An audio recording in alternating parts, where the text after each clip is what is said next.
Critical truth number 4. Authentic leaders live authentically.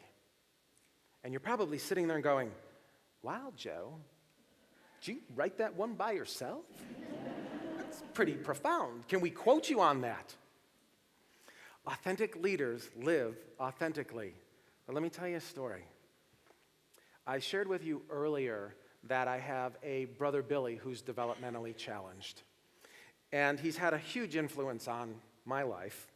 A number of years ago, he made a decision that he was going to befriend another developmentally challenged man who lived down the street, whose name is Timmy. Now, Timmy's somewhat of an orphan because he had a mom and a dad and a brother, but his mom passed away, and then a few years later, his dad passed away, and then a few years after that, his older brother Joe had a brain tumor and he passed away. So he was left as an orphan under the guardianship of his Uncle Kenny. Are you getting a theme here? Timmy, Joey, Kenny, Billy, right? So Billy decides that he's going to befriend him. And it wasn't always that way because we had dogs growing up. My dad raised beagles, and so Billy would take the dogs for walks, and he would go down the street, and Timmy would absolutely freak out, screaming and yelling, because Timmy's autistic. And if I was going to describe Timmy to you, I'd ask you this question. Have you ever seen The Rain Man? Dustin Hoffman, that's Timmy. Here's actually a picture. Billy's on the left and Timmy's on the right. Yes, he's wearing an Ohio State sweatshirt. One day, Billy comes home. He walks into the kitchen. My mom's getting ready to make dinner, and he stands in the doorway, and he says, "Mom, we have to take Timmy to the hospital." My mom's like, "Why do we have to take him? Why can't his Uncle Kenny take him? Does he have insurance?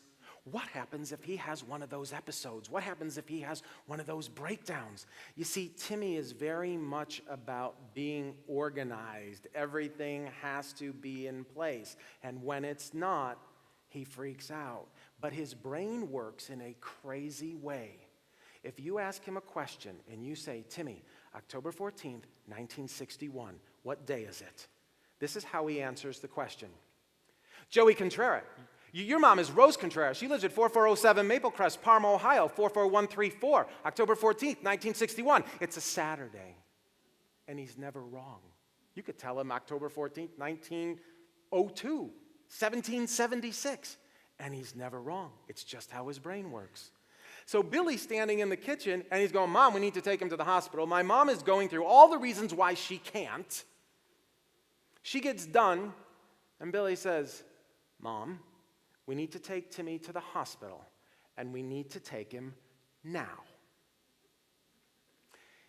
My mother describes this scenario. She picks him up in the Honda minivan.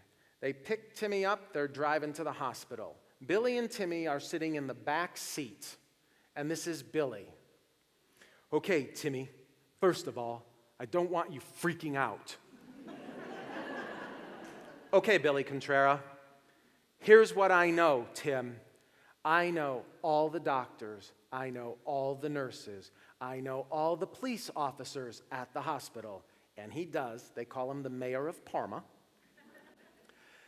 "Don't worry. I will take care of you. You don't have to worry about a thing." "Okay, Billy Contrera." They pull into the hospital, they go in, and just like Billy said, the police officer at the front door, who had been to our house numerous times in the past, "Hey, Bill, how you doing?" "Fine, I'm doing fine." Goes up to the registration desk. Nurses are walking by. "Hi, Bill. Hi, Bill. My friend Timmy needs a doctor now." So they take Timmy into the back room. A little while later, my mom says the doctor comes out, and the doctor says, "Bill, it's a good thing you got Timmy here when you did." You see, what we didn't know was that Timmy was diabetic, but nobody knew that. And when he gets nervous, he chews on his fingers. And he had an infection, and the red line was going up his arm. So the doctor says, "Bill, if you hadn't acted there's a good chance Timmy might not make it. If he was left to his own devices in his house, there's a good chance he wouldn't be here.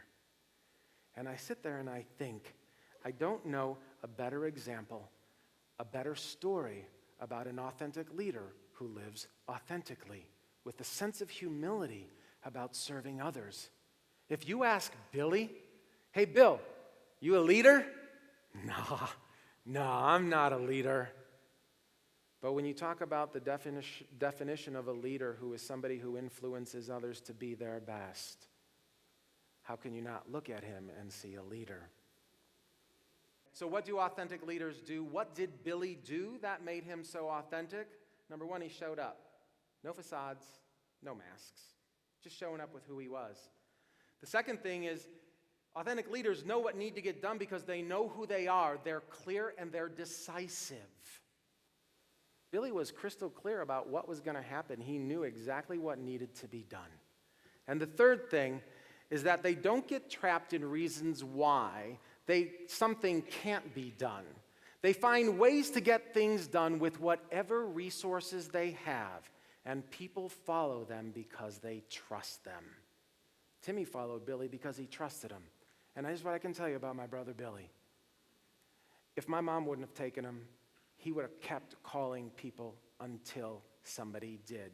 And if it meant calling a taxi cab service and working out a deal to wash the guy's taxi to get Timmy to the hospital, Billy would have done that.